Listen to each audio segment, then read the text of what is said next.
రామ్టాక్కి తిరిగి స్వాగతం. ఈరోజు నేను సోమవారం రాత్రి అమెరికాలో రికార్డ్ చేసినటువంటి వీడియోని మీ ముందుకు తీసుకొస్తున్నా. అనివార్య కారణాల వలన దాన్ని పబ్లిష్ చేయలేకపోయాం. నాకెందుకంటే అది ఈ రోజుకి పెద్ద స్టేల్ అయిపోయినటువంటిది కాదు, రెలవెంట్గా ఉంది కాబట్టి అది మీ ముందు ఉంచుతున్నాను. కాబట్టి దాంట్లో ఏదైనా పాతదిలాగా అనిపిస్తే అన్యదా భావించొద్దు. బీహార్ ఎన్నికల గురించి మరింత ఆసక్తికరమైనటువంటి విషయాలు మాట్లాడుకుందాం. ఇప్పటి వరకు మనం అనుకునేది ఏంటంటే అప్పర్ క్యాస్ట్, ఓబీసీలు, ఈబీసీలు ప్రధానంగా బీజేపీకి అండగా ఉన్నారు, నితీష్ కుమార్కి అండగా ఉన్నారు అనేది. గణాంకాలు చూస్తూ ఉంటే దళితులు, యాదవులు, ముస్లింలు అందరూ కూడా ఇండి కూటమిని నమ్మలేదని అర్థమవుతుంది. ముందుగా ముస్లింల విషయం చూద్దాం. ఏం జరిగింది ముస్లింల విషయం అని చూస్తే, ముస్లింలు మొత్తం జనాభాలో దాదాపు 18% ఉన్నారు. మొత్తం 243 అసెంబ్లీ అంటే 18% అంటే సుమారు 43 సీట్లు ఉండాలి వాళ్ళు అసెంబ్లీలో. ఎంతమంది ఉన్నారు తెలుసా? 11 మంది ఉన్నారు. ఇప్పుడు పోయిన అసెంబ్లీ కనీసం 19 ఉన్నారు, ఇప్పుడు 11 మందే ఉన్నారు. సరే, ఆ 11 మంది కూడా ఇండి కూటమి సభ్యులా అంటే కాదు. పార్టీల వారీగా చూసుకుంటే ముస్లింలో అత్యంత పెద్ద పార్టీగా ఎమర్జ్ అయింది ఎంఐఎం. 5 అసెంబ్లీ స్థానాలు.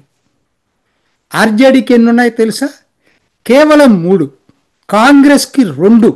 అంటే వాళ్ళకి భిక్ష పెట్టింది, కాంగ్రెస్కి భిక్ష పెట్టింది వాళ్ళే సీమాంచల్లో 2. మిగతా 2 కూడా వాళ్ళ దీంతోనే మిగతా వాళ్ళు గెలిచారు, హిందువులు కూడా. అక్కడ కాంగ్రెస్కి 4 సీమాంచల్లో. అట్లానే ఇంకొక పార్టీ జనతాదళ్ యూ, ఇటు ఎన్డీఏకి జనతాదళ్ యూ నుంచి ఒకరు గెలిచారు. ఆయన పోయినసారి కూడా మినిస్టరే, ఆయన ఒకడు గెలిచాడు. సో ఎందుకు నమ్మలేదు జనం? ముఖ్యంగా సీమాంచల్ లాంటి ముస్లిం మెజారిటీ స్థానాల్లో కూడా ఆర్జేడీకి, కాంగ్రెస్కి ఓట్లు లేకుండా ఎంఐఎంకి ఎందుకు ఓటేశారు? ఇది మనం ఒకసారి విశ్లేషించాలి. అంటే వాళ్ళు స్వయంకృతాపరాధం. వాళ్ళు ముస్లింల మీద నిజమైన ప్రేమ ఉందా, ఓట్ల కోసం నాటకం, కపట నాటకం అనేది ముస్లింలు గమనించారు. ఈసారి గమనించేటట్లు చేసింది ఓవైసీ. 2 ఉదాహరణలు చెప్తానండి. అసలు ఆర్జేడీ మరి ముస్లింలకు మేమే ఇదేనని చెప్పుకుంటాడు కదా. 143 సీట్లకి పోటీ చేసిన ఆర్జేడీ ముస్లింలకు కేవలం 18 సీట్లు ఇచ్చింది. అదే యాదవులకి 51% ఇచ్చింది.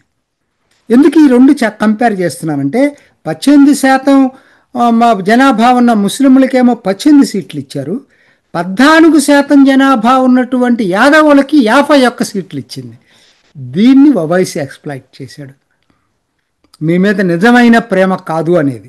అంతకన్నా పెద్ద విషయం ఏంటంటే, అసలు వాళ్ళు చేసిన పెద్ద బ్లండర్ ఏంటంటే, విఐపి నిషాద్ మల్లా పార్టీ విఐపి ముఖేష్ సహాని ఒత్తిడికి లొంగి ఆయనకి డిప్యూటీ చీఫ్ మినిస్టర్ అనౌన్స్ చేయటం.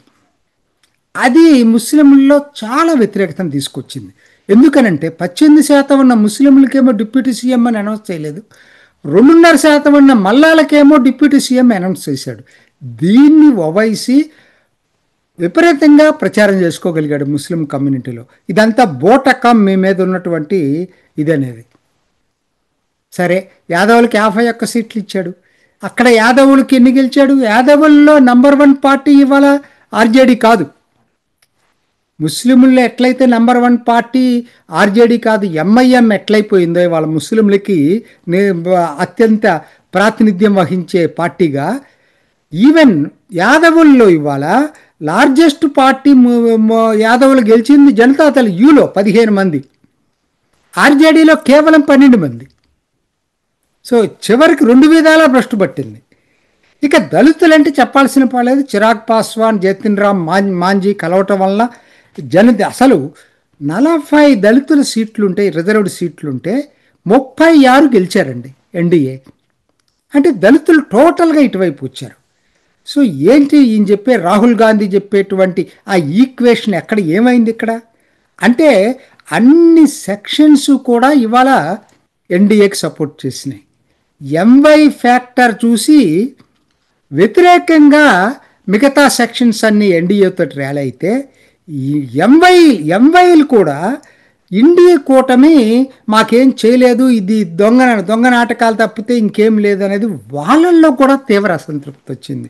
వెరసి అటు ఇటు అందరూ కలిసి ఎన్డీఏ కోటేశారు. ఇది జరిగినటువంటి వాస్తవం. సరే, అసలు ఇంకా మిగతా దీంట్లోకి వద్దాం. మరి బీహార్ ఎన్నికల తర్వాత చూసాం కదా, ఇదంతా కూడా బీహార్ ఎన్నికల తర్వాత ఇండి కూటమి పరిస్థితి ఏంటి అని చూసుకున్నప్పుడు మొన్నే నేను వీడియోలో చేశాను కూడా. అది ఇవాళ అది బయటపడుతుంది, రోజు రోజుకి బయటపడతా ఉంది. ప్రతి ఒక్కరు కూడా మాకొద్దు బాబు రాహుల్ గాంధీ, మాకొద్దు బాబు అంటున్నారు. ఇది వాళ్ళ ఉన్నటువంటి పరిస్థితి, నేను చెప్పటం కాదు. అఫ్కోర్స్ వాళ్ళ పార్టీలో అయితే రాజీనామా చేశాడు డాక్టర్ షకీల్ అహ్మద్, బీహార్లో సీనియర్ లీడర్ కాంగ్రెస్కి, ఫార్మర్ యూనియన్ మినిస్టర్ కూడా, అదే గాంధీ కుటుంబానికి చాలా క్లోజు ఈయన. ఆయన కాంగ్రెస్ పార్టీకి ఎన్నికలు అవ్వంగానే రాజీనామా చేశాడు.